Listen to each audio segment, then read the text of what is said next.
Alhamdulillahirrabbilalamin. Kembali lagi di acara Sambung Rasa, pengunggah jiwa, penyambung rasa. Hari ini kita memasuki hari ke-6 di bulan Ramadan. Semoga kita senantiasa melaksanakan Ramadan ini dengan khusyuk selalu. Pada hari ini kita akan melanjutkan pembahasan yang kemarin sepertinya akan menyambung pada hari ini, Ustaz. Yang pada awalnya itu masalah kehidupan itu ada usia, kemudian gelisah, rumah tangga. Nah, selanjutnya Ustaz, yang saya akan tanyakan, apakah ada lagi masalah kehidupan yang akan kita hadapi ini dari 3 tadi? Ya. Alhamdulillah. Rumah tangga, komunitas yang lebih besar dari rumah tangga adalah masyarakat. Itu biasanya berkesinambungan. Ketika problem-problem rumah tangga tidak selesai, itu akan berdampak kepada konflik sosial. Karena dia adalah kumpulan dari rumah-rumah tangga melahirkan masyarakat. Sering kita lihat sampai sekarang, bahkan kita melihat kecenderungan meningkat tawuran, permusuhan, kemudian caci maki, saling menjelekan, sehingga yang seyogianya bermasyarakat menjadi bagian dari sumber kenikmatan, kenyamanan, karena hidup adalah saling memberi dan menerima, tapi pada akhirnya terjadilah justru sebaliknya. Semakin banyak komunitas manusia, semakin banyak sumber pertengkarannya, sumber perselisihannya. Barangkali itu problem kita bersama yang seyogianya saum kita itu mengurangi konflik-konflik sosial seperti itu. Kenapa? Karena yang akan lahir adalah kegelisahan bersama, bahagia yang sangat besar. Dalam pengertian kita tidak bisa mengisolir diri, tidak bisa bahagia serumah saja kan.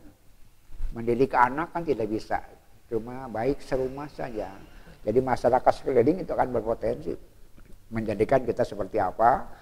Semaksimal mungkin apapun kita berupaya, tanpa daya dukung lingkungan itu agak susah juga. Jadi problem masalah yang masih terasa sampai sekarang di dalam kehidupan adalah konflik sosial, pertentangan masyarakat dengan macam-macam jenis. Itu barangkali yang kita sedang hadapi bersama. Kita memasuki bulan Ramadan ini, Ustaz. Tentunya bagaimana si konflik masyarakat tersebut bisa diselesaikan di bulan Ramadan ini, Ustaz? Iya, justru itu kaitan langsungnya bahwa Ramadan adalah memposisikan ruh memimpin tubuh. Kan seperti itu. Sedangkan yang membuat konflik adalah tubuh. Kerakusan. Itu kata kuncinya. Kerakusanlah sebetulnya yang menjadikan pertengkaran. Ada orang meninggal dunia, punya anak banyak, kemudian dapat warisan. Apakah warisan jadi kebaikan atau keburukan? Tergantung anak-anak itu. Dia bisa jadi sumber ketentraman, kebahagiaan, tapi justru bakal jadi pertengkaran. Wah, katanya banyak uangnya, banyak hartanya, tidak akan bertengkar. Justru lebih banyak hartanya, pertengkarannya makin ramai. Jadi itu sebetulnya kerakusan. Itu sebabnya alam menyediakan apapun kebutuhan manusia, tapi alam tidak akan mampu menyediakan kerakusan manusia. Insya Allah, alam ini akan menyediakan semua kebutuhan manusia, tapi alam tidak akan mampu menyediakan kerakusan manusia. Itu sebabnya di bulan Ramadan kita saling memberi Kita dianjurkan sholat berjamaah, kita dianjurkan tadarus bersama. Seperti Rasul dulu ketika beliau pindah ke Madinah, apa yang beliau laksanakan? Membangun masjid sebagai tempat bertemu orang dalam ibadah bersama dan membangun mu'akhad. Gitu, membangun mu'akhad di mana? Di masjid. Apa bedanya masjid dengan pasar?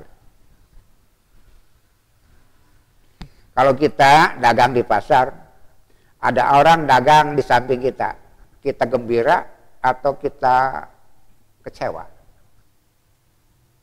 Kita kecewa, khawatir bahkan. Itulah anehnya kita. Ketika dagang sendiri, yakin rezeki dari Allah. Kalau dagang berdua, kan rezeki tetap dari Allah. Berarti kata kuncinya tauhid itu. Dagang sendiri rezeki dari Allah, dagang berdua rezeki dari Allah. Tapi tidak. Orang merasa yang dagang di samping itu saingan. Saingan. Sekarang kita bandingkan, kita di masjid sedang sholat sendirian. Datang yang lain ikut kepada kita. Bagaimana? Sekali lagi, tadi di pasar kita dagang sendirian. Ada orang dagang di samping kita.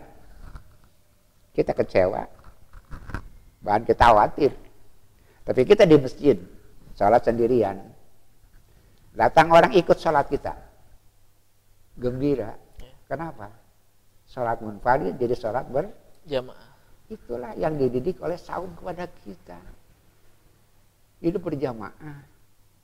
Hidup bersama-sama. Jadi budaya masjid. Itu sebenarnya dianjurkan ke masjid, ke masjid, ke masjid. Supaya apa? Supaya budaya masjid, karakter masjid dibawa ke pasar. Jangan sebaliknya. Budaya pasar dibawa ke masjid. Apa bedanya? Kembali ke awal. Di masjid ruh mimpin tubuh. Di pasar tubuh memimpin ruh. Itu kata kuncinya, itu sebabnya salah satu bagian atau cara Allah Subhanahu wa taala membangun kehidupan yang serasi. Ke masjidlah, ke masjidlah, ke masjidlah, ramaikanlah masjid, makmurkanlah masjid. Itu efeknya sangat besar terhadap karakter seseorang.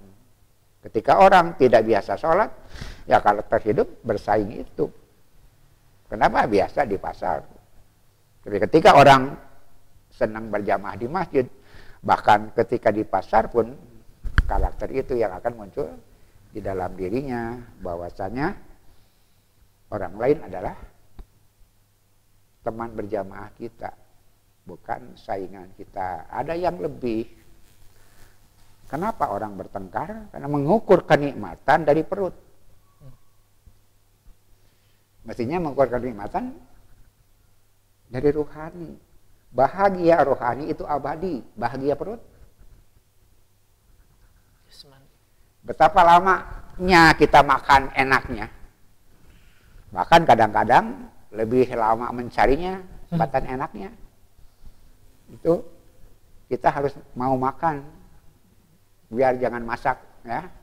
Terlalu lama. Pergi aja ke restoran, beli makanan. Coba hitung, lebih mana lamanya. Nikmat makan, lamanya pergi ke restoran. Waktu yang diambil untuk pulang pergi ke restoran dengan nikmatnya makanan banyak apa? Banyak mana? Nah, itulah hidup. Kalau dipimpin oleh nafsu seperti itu, dipimpin oleh perut seperti itu. Itu sebabnya apa yang dimaksud Ramadan? Ganti paradigma hidup, ganti pola hidup.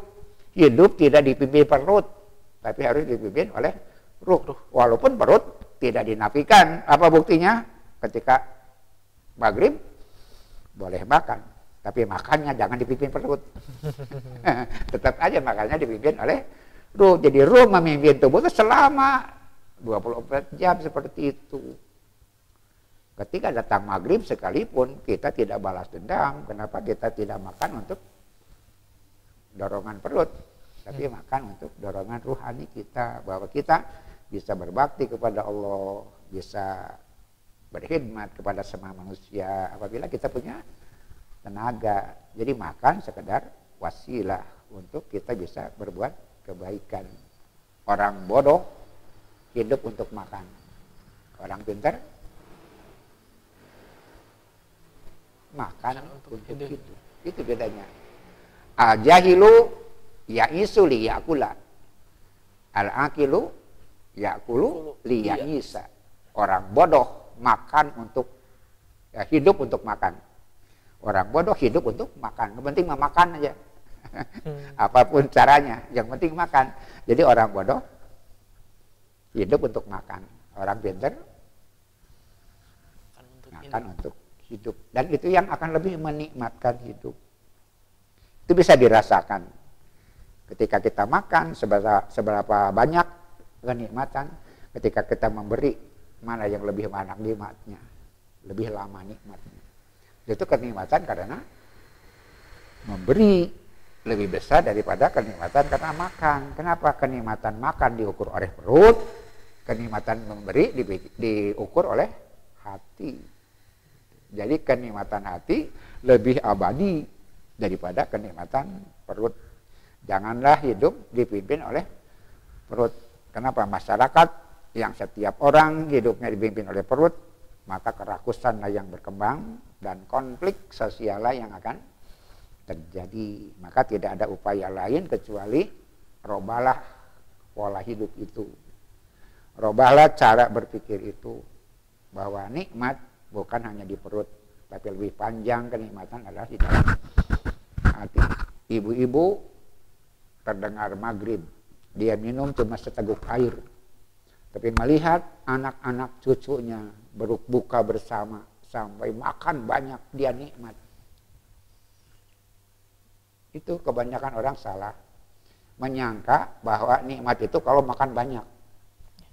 Padahal enggak. Justru lebih banyak memberi, lebih banyak kenikmatan. Itu bisa dibuktikan. Bisa dibuktikan dalam kenyataan bahwa memberi lebih nikmat daripada sekedar menerima. Kenapa? Karena menerima dan makan hanya diukur oleh perut. Sedangkan memberi oleh hati. Ketika kita merasa bermakna buat orang lain, itulah kebahagiaan. Jadi hidup bahagia bukan menerima sebanyak mungkin, tapi memberi sebanyak mungkin. Itu yang lebih membahagiakan. Dan itulah yang diajarkan oleh saum kepada kita. Sehingga digambarkan kalau kita memberi makan, orang yang berbuka, dia dapat pahala. Seperti orang yang saumnya. Sambil tidak mengurangi pahala orang yang lainnya. Itulah jalan keluar untuk menyelesaikan konflik di dalam masyarakat. Pola pikir robah. Nikmat bukan di perut, tapi di dalam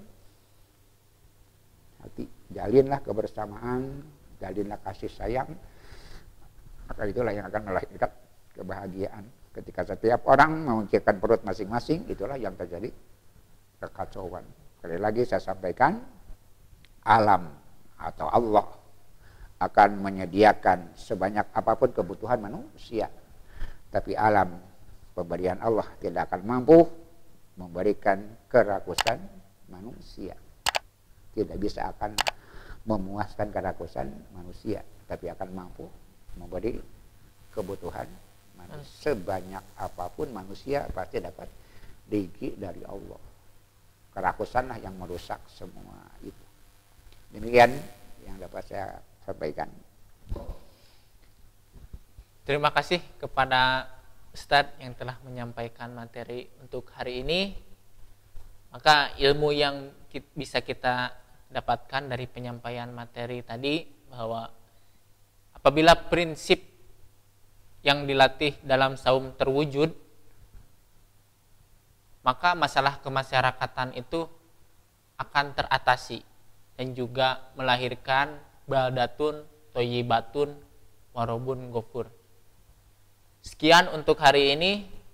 Kita bertemu kembali di jam dan waktu yang sama. Billahi taufik wal hidayah. Wassalamualaikum warahmatullahi wabarakatuh.